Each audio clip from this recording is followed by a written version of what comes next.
Hola, buenos días. Hoy es sábado 25 de julio y comenzamos otro capítulo en vuestro canal Ecología Humana.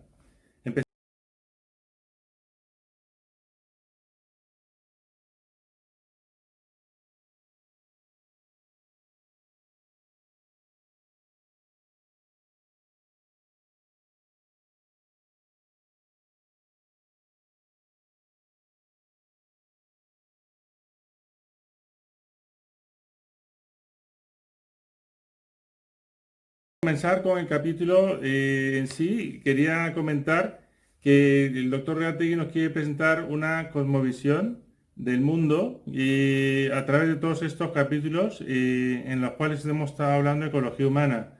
Una cosmovisión general en el sentido de que, por ejemplo, la medicina actual solamente cura o está dedicada a curar determinadas partes del cuerpo humano, pero sabemos que muchos medicamentos tienen contraindicaciones o tienen efectos secundarios.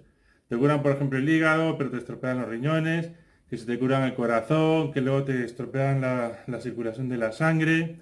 En fin, hay muchos medicamentos que se dedican a curar solamente parte del ser humano, pero la medicina antigua, la medicina tradicional, entre comillas, se dedicaba a curar al ser humano en general. Y también queríamos comentar que en esta nueva cosmovisión, así como Cristo resumió los 10 mandamientos en uno solo, como aquel que decía, ¿no? Que os améis los unos a los otros como yo os he amado, pues así quiero que os améis. Y sin más dilación, comenzamos con la intervención del doctor Rategui. Empezamos. Hola, muy buenos días. Les habla Luis Felipe Reategui Pérez en el programa Ecología Humana. El programa se denomina Ecología Humana porque estamos constituyendo, organizando, estructurando realmente una nueva cosmovisión, diríamos la primera cosmovisión del milenio y por lo tanto la primera cosmovisión de la era de Acuarios, en el entendido que una cosmovisión es una idea completa de la cultura de la sociedad. Y la cultura de la sociedad tiene 4 cuadrantes, tiene 4 partes, que desde hace milenios los sabios y los maestros la señalan como la ciencia, el arte, la didáctica y la filosofía. Esos 4 cuadrantes culturales son las que cada 2000 años se establecen en una sociedad, se entronizan, diríamos, poco a poco, y se está estableciendo finalmente una cultura con características similares. Por ejemplo, la cultura de Piscis, de la era de Piscis, que ya terminó en 1948, tenía como características la creencia y no la sabiduría, la división y no la unión, la fe y no el análisis, lo objetivo y no lo subjetivo.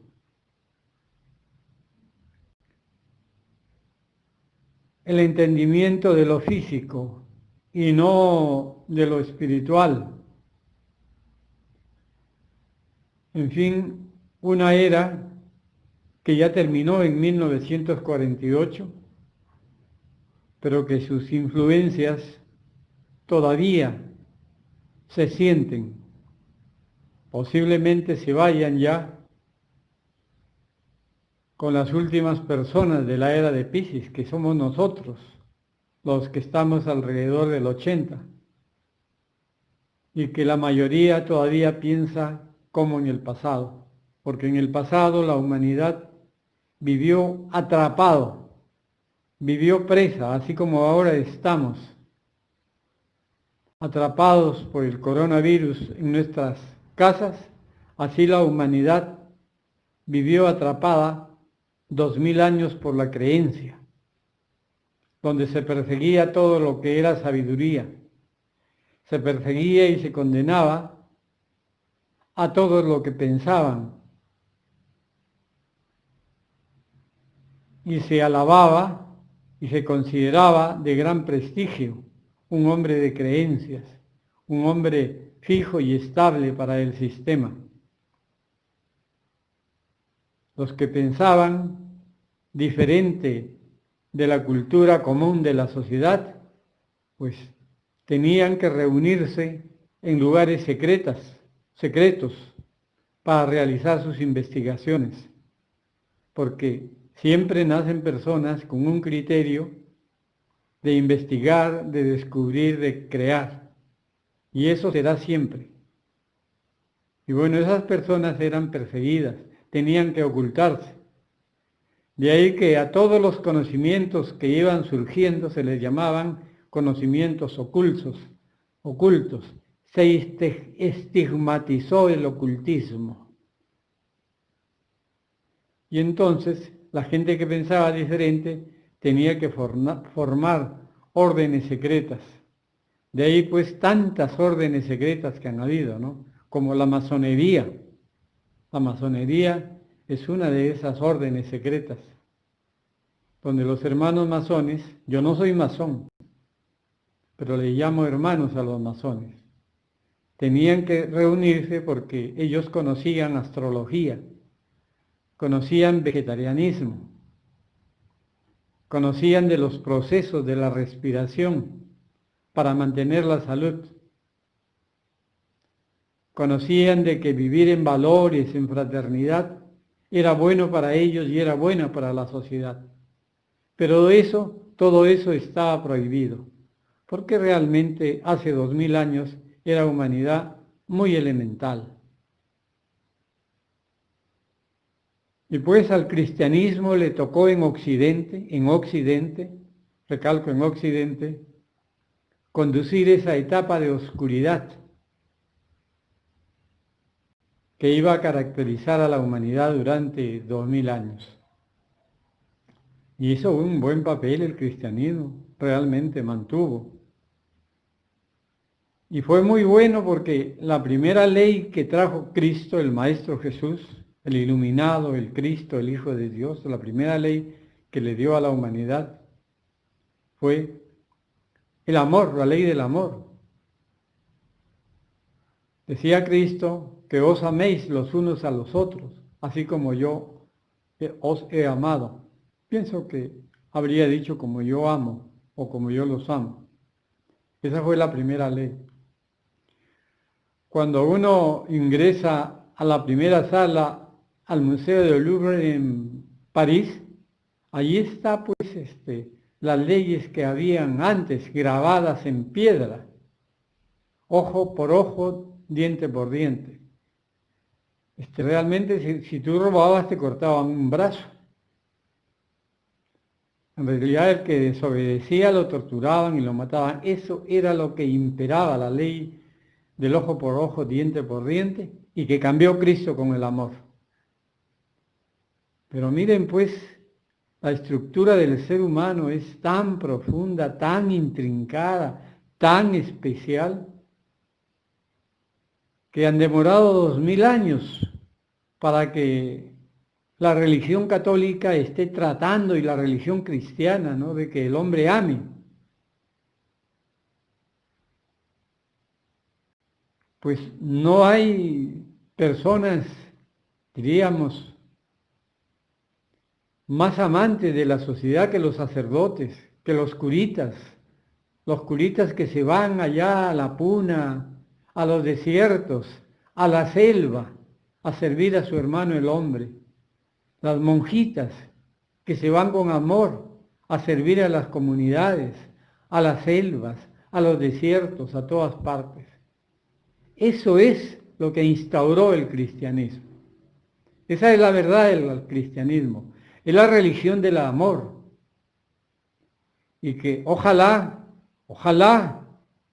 que el mensaje de Cristo sea reprocesado y presentado de una manera como lo quisiera presentar desde aquella época del Cristo, pero que lamentablemente los poderosos, los astutos, los inmorales, los ladrones, los egoístas, se apoderaron del poder de las sociedades y hemos vivido un caos.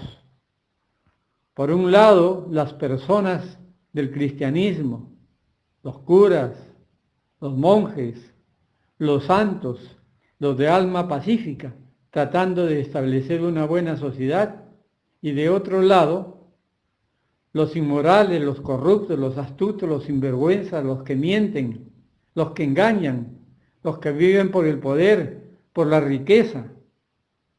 Y a esos los hemos tenido y los tenemos en todas las instituciones, en las instituciones de gobierno. Los gobiernos actuales ya tienen 500 años.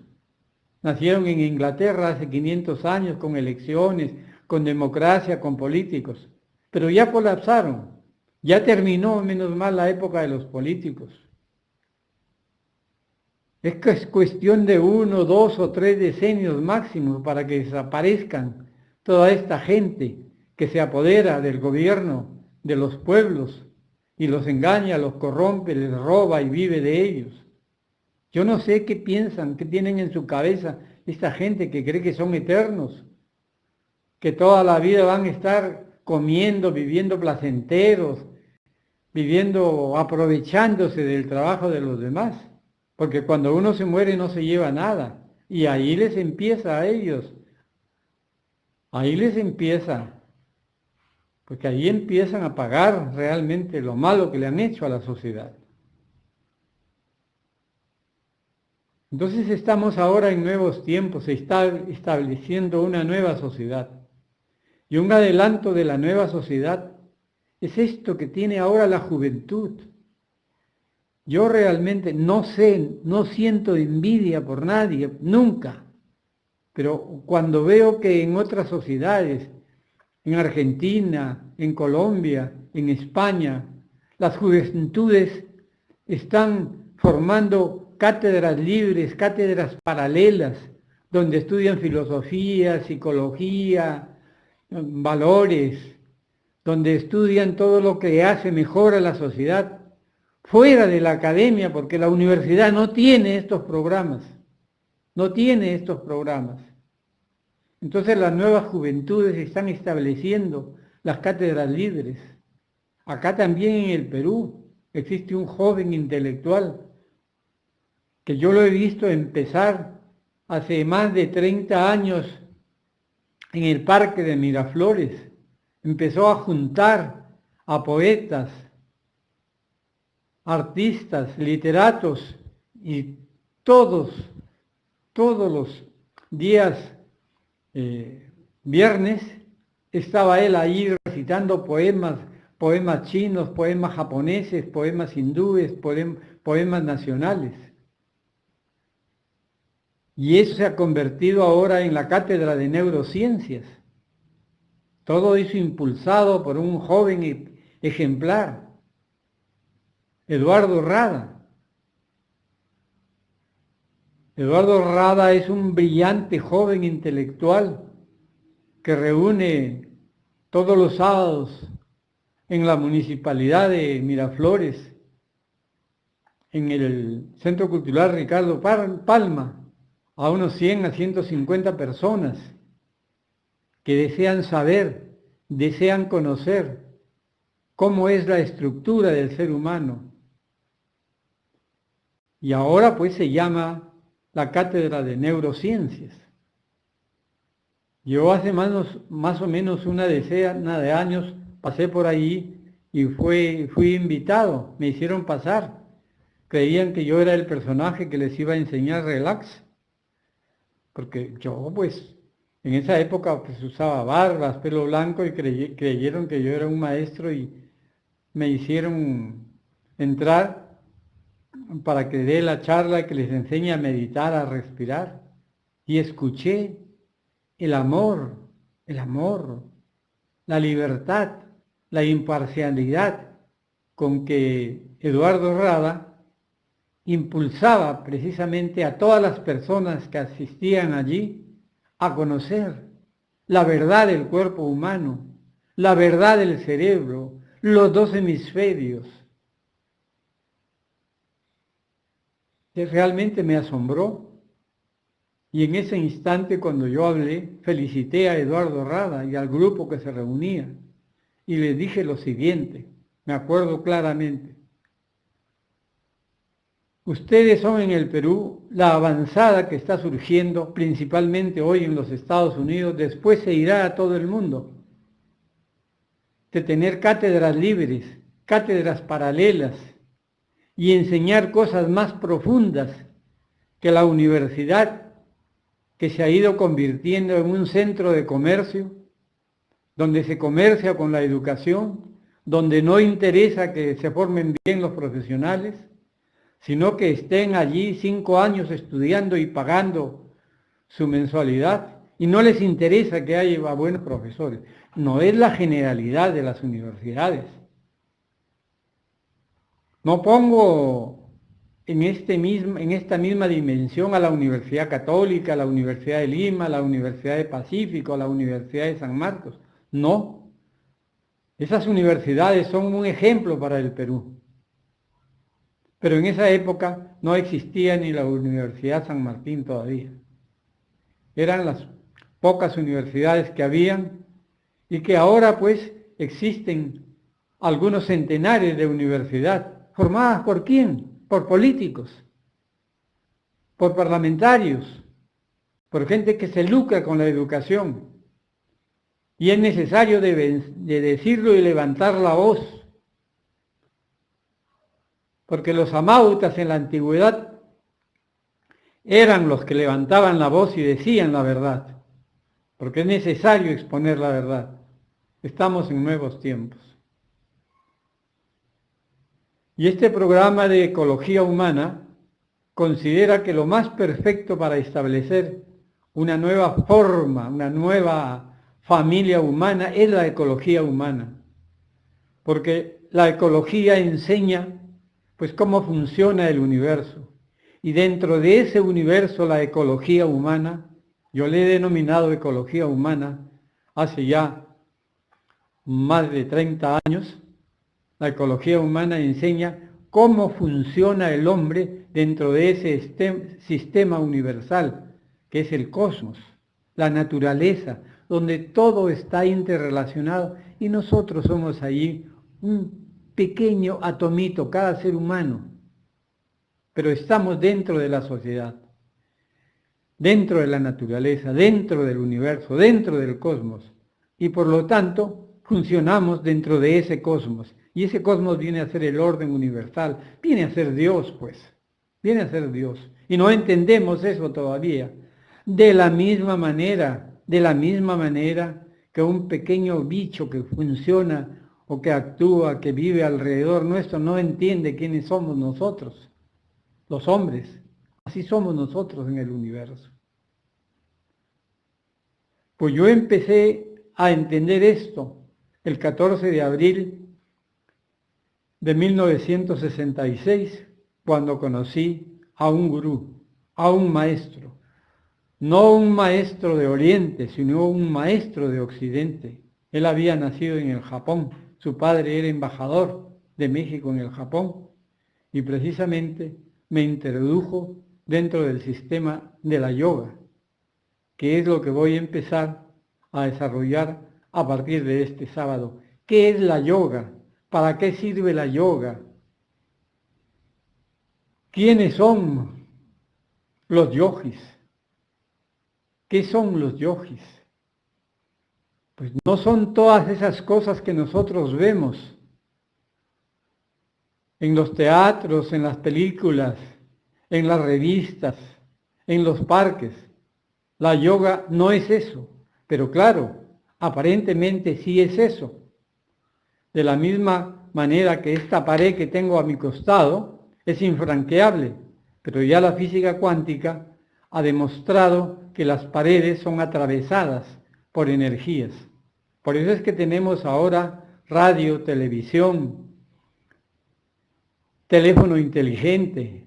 Por eso es que el mundo está funcionando así, porque la física cuántica, cuyos primeros pasos se dieron en 1900, renovó totalmente los conceptos científicos de la humanidad y en tan poco tiempo ha establecido una nueva civilización. Es que ya venía la era de Aquarius, que ha entrado en 1948, y hoy tenemos un nuevo mundo, que es el mundo del cual yo les hablo, del cual soy un cronista. Le digo cronista porque cronistas conocemos nosotros su existencia por los españoles, que junto, diríamos, a los soldados para dominar América, traían científicos, investigadores, traían historiadores, traían poetas, todo traían para establecerse en América, y los cronistas eran los que iban mirando todo lo que había en América y lo escribían, y lo escribían. Y los que querramos conocer la verdad de lo que había acá en América, tenemos que ir directamente a los escritos de los cronistas, que ellos decían la verdad, lo que veían, porque esa era su función. No han ocultado nada y todo está allí, todo está en España. Hay que ir a España para saber el gran imperio que había acá, la gran ciencia que había acá, el gran arte, la gran poesía que había acá. Conocemos nosotros naturalmente de la escuela cusqueña, que tiene pinturas maestras, excelentes. Conocemos de los astrólogos, imagínense, astrólogos de la escuela cusqueña, antes de 1600, que allí en la iglesia de San Francisco están precisamente las pinturas de la escuela cusqueña, que han plasmado en esa época lo que consideraban que era la era de Aquarius, que ya se venía desde 1600, la escuela cusqueña de naturales peruanos, que habían sabios, habían grandes poetas, grandes artistas, y todo eso los gobernantes lo callaron, pero ahora todo está saliendo a luz. Hago esta especie de introducción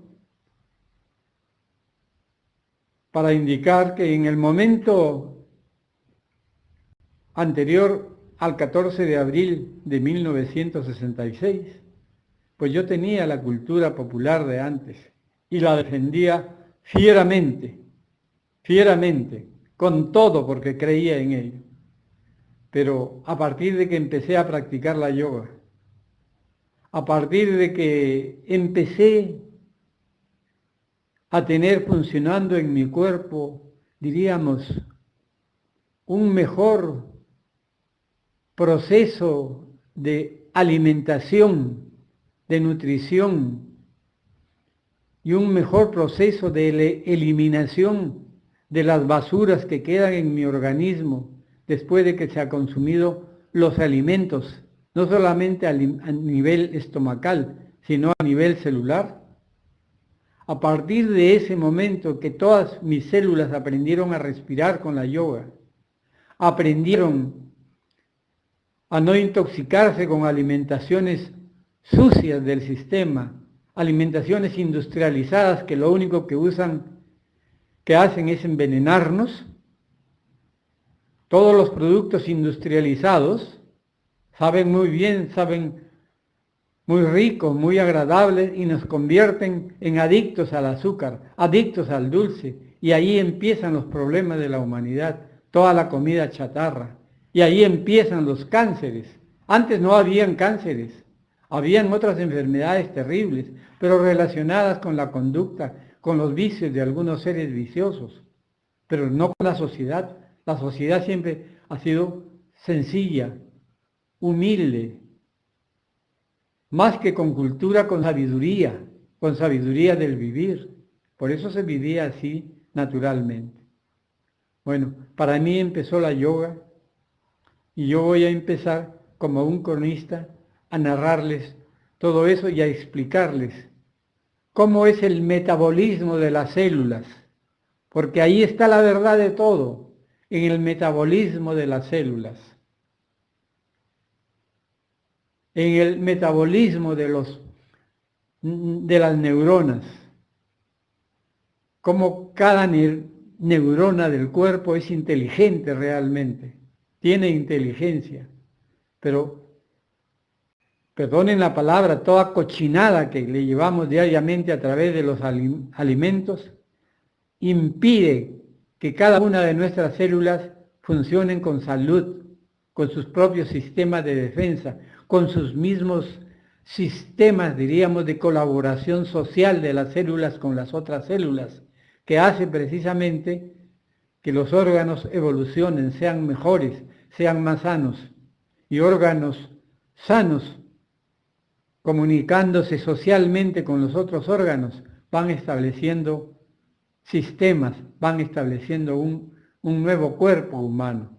Ese nuevo cuerpo humano lo construye la yoga y desde el próximo sábado les voy a hablar de la yoga. Incluso voy a empezar con la primera charla que di justamente a fines de abril de 1965 en la Universidad de Trujillo, donde yo era un conocido dirigente universitario y dirigente político, y cambié precisamente la política por la yoga. Es decir, toda la tontería y abuso de la política por la fraternidad universal y por la paz. De eso se trata. Con esa mística de servicio que he tenido durante los anteriores 50 y tantos años enseñando la yoga, el naturismo, a comer sano y enseñándolo gratuitamente y sin pertenecer a una institución, a ninguna orden, a ninguna religión, porque la yoga no es religión, no es una orden, no. Es precisamente que los maestros forman a discípulos como yo, por ejemplo, que hay miles ahora, hay miles en el mundo, que están enseñando lo mismo, no pertenecen a ninguna religión. Yo sí me siento muy identificado con el cristianismo, aún más soy cristiano, soy discípulo de Jesús, soy discípulo del Maestro Jesús, porque he estudiado a todas las religiones y sé que todas las religiones enseñan lo mismo. Dentro de esa universalidad y con mis deseos de paz y salud en su vivir, quedo de ustedes hasta el próximo sábado, mis queridos hermanos y seguidores de este programa, que ahora son miles entre el Perú y Europa, y estimo también que en otros continentes ya están siendo seguidores de este programa. Hasta el próximo. Después de estas palabras del doctor Reategui, solamente quería comentar que la sangre, si bien es cierto, irriga todo nuestro cuerpo. Por ejemplo, cuando nos hacemos una herida, que si por ejemplo nos hacemos una pequeña herida en el dedo, pues la sangre que circula por aquí lee la información que tiene el dedo y produce las células que van a dar la forma del dedo. Por ejemplo, no nos va a crecer una oreja. O si nos cortamos, por ejemplo, el codo. Por ejemplo, si nos hacemos una herida en el codo, no nos va a salir una nariz. Nos sale parte de la piel que pertenece a esta zona del ser humano, que es el codo. Y así con el resto del cuerpo. Y también quería comentar pues que hay células diferenciadas y hay células indiferenciadas. Las células diferenciadas son las que ya están programadas para reproducirse en cualquier parte del cuerpo humano en la cual haya una herida, según la zona donde se encuentre. Y las células indiferenciadas son aquellas que no están programadas, que son por ejemplo las que transmiten el torrente sanguíneo y que cuando llegan a la parte del cuerpo que está herida o afectada, pues reproducen justamente las células que corresponden a esa zona del cuerpo. Y a vosotros os dará un poco también el tema de la clonación. Se quiso hacer, por ejemplo, con Dolly, la oveja que clonaron, una especie de duplicado del original, pero tuvo unas consecuencias que no habían previsto porque las células ya vienen programadas, por ejemplo, para corromperse según la edad que tenga el individuo o el sujeto del cual provienen. Por eso es que mucha gente, muchos científicos e investigadores quieren tratar de clonar a las personas con las células madres, lo cual por ahora está prohibido y se ve nada ético ni moral. Y no quiero alargarme tampoco con la intervención y nos vemos en el próximo programa y hasta ahora y para los que tengan vacaciones que les disfruten y nos seguiremos viendo aquí el próximo sábado.